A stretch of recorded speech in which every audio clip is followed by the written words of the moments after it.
నవ్యాంధ్ర talent HK TV ఈరోజు మనం ఒక పౌరాణిక గురువులు శ్రీ ఎడవల్లి నానిబాబు గారిని మనం కలిసాం. అలాగే ఈ ప్రాచీన కళల గురించి, ప్రాచీన కళల ప్రాధాన్యత గురించి గురువుగారి మాటల్లో విందాం. అలాగే గురువుగారు మన ప్రేక్షకుల కోసం మీరు ఒకసారి మిమ్మల్ని మీరు పరిచయం చేసుకుంటారని కోరుకుంటున్నాం. అయ్యా నమస్కారం. నవ్యాంధ్ర ఛానల్ వారికి ధన్యవాదాలు. Thank you sir. చెప్పినట్టుగా నా పేరు ఎడవల్లి నానిబాబు, నేను హార్మోనిస్ట్ని. అయితే ఈ కళల్లోకి వీటిలోకి నేను ప్రవేశించడానికి చదువుకునే రోజుల్లోనే డ్రామా క్యాసెట్లు వినేవాడిని సార్. అవునండి. అప్పుడు షణ్ముఖ ఆంజనేయరాజు గారు పాడినవి, డివి సుబ్బారావు గారు పాడినటువంటివి, తర్వాత లతాలక్ష్మి గారు పాడినటువంటి చింతామణి క్యాసెట్లు ఇవి విని నేను వాటి వైపు ఒక ఆకర్షితుడిని అయిపోయాను. Okay sir. పద్య నాటకానికి హార్మోనియం వాయించాలి అనేటటువంటి ఒక తపన, హార్మోనియం వాయించాలి అని ఆ పద్యాల మీద ఒక అద్భుతమైన చాలా ఇంట్రెస్ట్గా ఉండేవాడిని. Okay sir. ఉంటూ అప్పుడు అంటే చదువుకి వెళ్ళినా చదువుకుంటున్నా సరే నా దృష్టి అంతా అక్కడే ఉండేది, కళ్ళ మీద ఉండేది. ఆ పద్యాలు, పద్య నాటకాల మీద ఎక్కువగా, పద్య నాటకాలే ఎక్కువ చెయ్యాలి. పద్య నాటకాలకి ఒక మంచి మహామహులకి వాళ్ళకి అప్పుడు ఆ పాడుతున్నటువంటి ఆ గాయకులు లాంటి వాళ్ళకి నేను సంగీత సహకారం అందించాలి అనే దిశగా ఒక పట్టుదలగా ఉండేవాడిని అండి. అందులో భాగంగా ఆ ఇంట్రెస్ట్ వల్లే భగవంతుడు నాకు, అంటే మనిషి దేని మీద అయితే తప్పిస్తాడో భగవంతుడు అదే మనకు అందిస్తాడు. అలాగా ఆ భగవంతుని ఆశీస్సులతో అన్నతి కాలంలోనే నేను హార్మోనియం నేర్చుకోవడం జరిగింది మంచి మంచి గురువుల దగ్గర.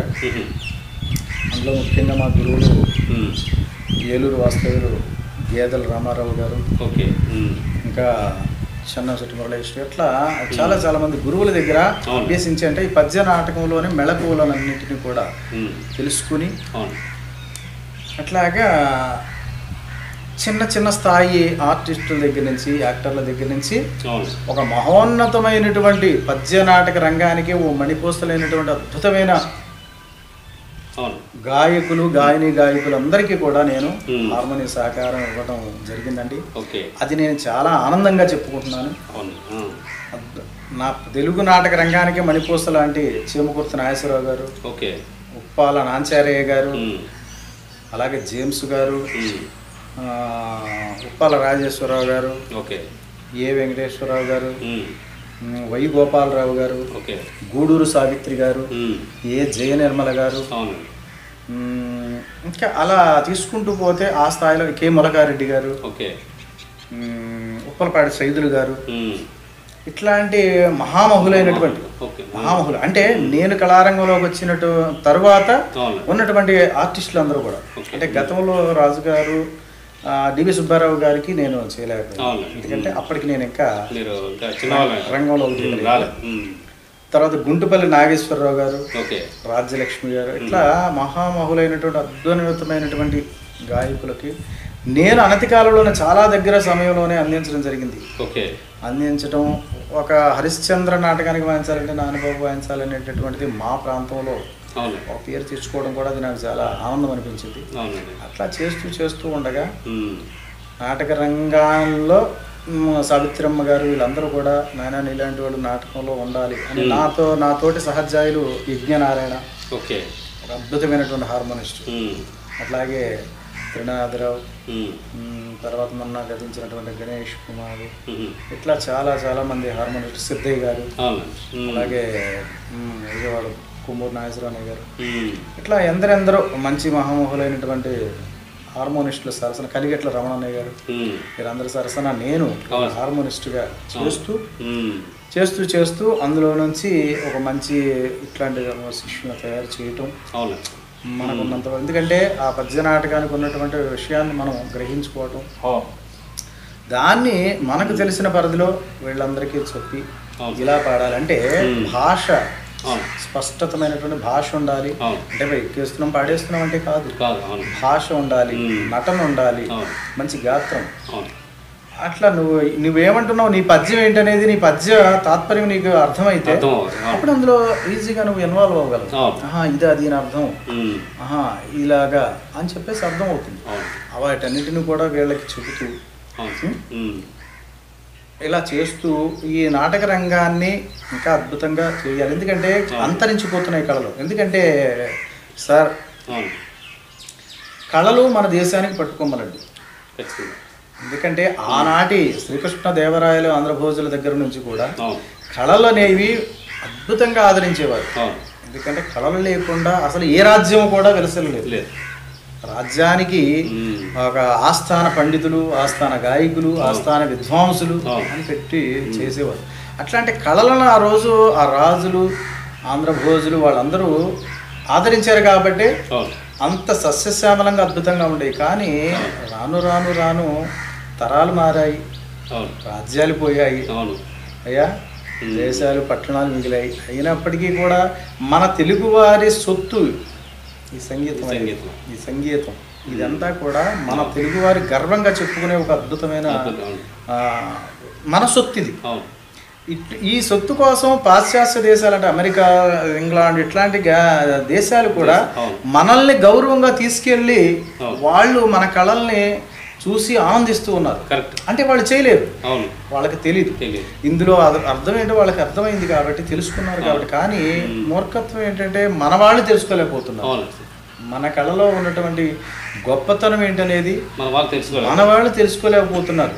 తెలుసుకోలేక ఆ పాశ్చాత్య దేశాల ఆ సంగీతం కోసం పోకులాడుతున్నారు తప్ప ఈ తెలుగువారి సంపద అయినటువంటి పద్య నాటకాన్ని ఎందుకు వచ్చిన పద్యాలండి, ఏం నాటకాలండి, ఎవరు చూస్తారండి అంటారు. కానీ ఎవరు చూస్తారంటే ఎలాగా?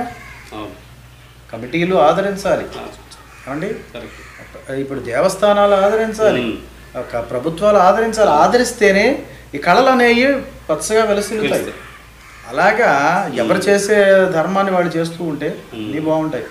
అలాగా ఇట్లాంటి కళలు అంతరించకూడదనే సదుద్దేశంతో నేను వీళ్ళందరినీ తయారు చేయటం, ఏదో నాకున్న పరిధిలో నాకు తెలిసినంత వరకు ఇట్లా చేస్తూ వస్తున్నాను సార్. దీంట్లో ఏమైనా తప్పులు ఉన్నట్లయితే వాటిని ఒప్పులుగా భావించండి. చాలా సంతోషం. ఈ సందర్భంగా మీరు ఇట్లాంటి కళాకారులందరినీ కూడా తీసుకుని చేయించాలి, వీరందరినీ కూడా అందరికీ యూట్యూబ్ ఛానల్ ద్వారా పరిచయం చేయాలి అనుకోవడం కూడా చాలా గొప్ప విషయం. ఈ సందర్భంగా మీకు ధన్యవాదాలు. అలాగే సార్, మేము కూడా అడిగిన వెంటనే మీరు వచ్చి మనకి ప్రాచీన కళల గురించి, ప్రాచీన కళలను కాపాడాలనే ఉద్దేశంతో ఎంతోమంది శిష్యగణాన్ని మీరు తయారు చేసి మన ప్రపంచంలో మన తెలుగు వాళ్ళకి ముఖ్యంగా మన కళలు ఇవి, మన కళలను కాపాడుకోవాల్సిన మన బాధ్యత ఉందని చెప్పి తెలియజేయడం, మీరు మాకు అడిగిన వెంటనే మీరు మీ ఇంటర్వ్యూ ఇవ్వడం కూడా మాకు చాలా హ్యాపీగా ఉంది సార్. చెయ్యాలి సార్. ప్రతి మనిషి కూడా ఏదో తిన్నామో పడుకున్నామో తెల్లారి మన పని మనం చేసుకున్నా ఇవన్నీ మనకి ఎందుకులే అనుకుంటే ఇదంతా ఇక్కడి వరకు రాదు కదండి ఇవన్నీ. కాబట్టి ఎవరికి వచ్చినంత వరకు వారి ధర్మాన్ని నిర్వర్తించాలి, వారి పని వారు చేయాలి, కళల్ని ఆదరించాలి. ముందు కళాకారులు అణగారిపోతున్నటువంటి కళలను, ఆ కళల కోసం తమ వంతు సహాయంగా ఏదన్నా చెయ్యాలి. ఇప్పుడు ఎంతసేపు నేనే ఎంత తీసుకుంటాను అంటే కాదు కదండి. అవతల వాడిని కూడా చూసుకోవాలి. నాకే అనుకుంటే ఎట్లా? అట్లా అణగారిపోతున్నటువంటి కళల్ని అందరూ ఆదరించాలి తప్ప నేనే ముందుండాలి, నేనే పైకి ఎదగాలి, అవతల వాడిని తొక్కేయాలి అనేది కూడా ఈ కళారంగంలో చాలా వరకు ఉందండి. కాబట్టి అవన్నీ కూడా కొంచెం మార్చుకుంటే ఈ కళలని ఇంకా అద్భుతంగా విరాజిల్లుతాయి. చాలా సంతోషం sir. Thank you sir. Thank you very much. నమస్తే. రైట్.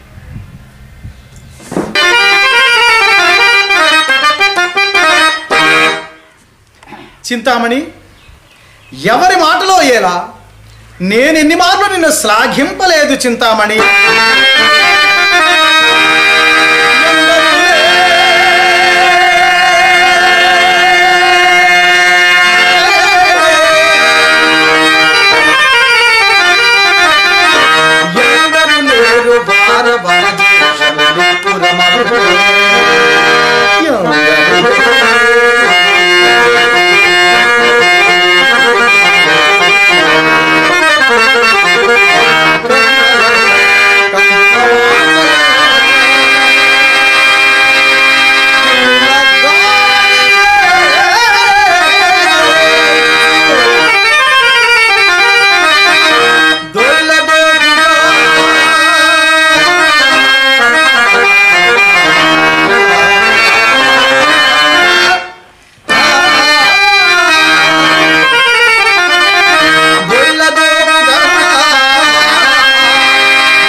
కోసం నవ్యాంధ్ర టాలెంట్ ఎస్కే టీవీని సబ్స్క్రైబ్ చేయండి.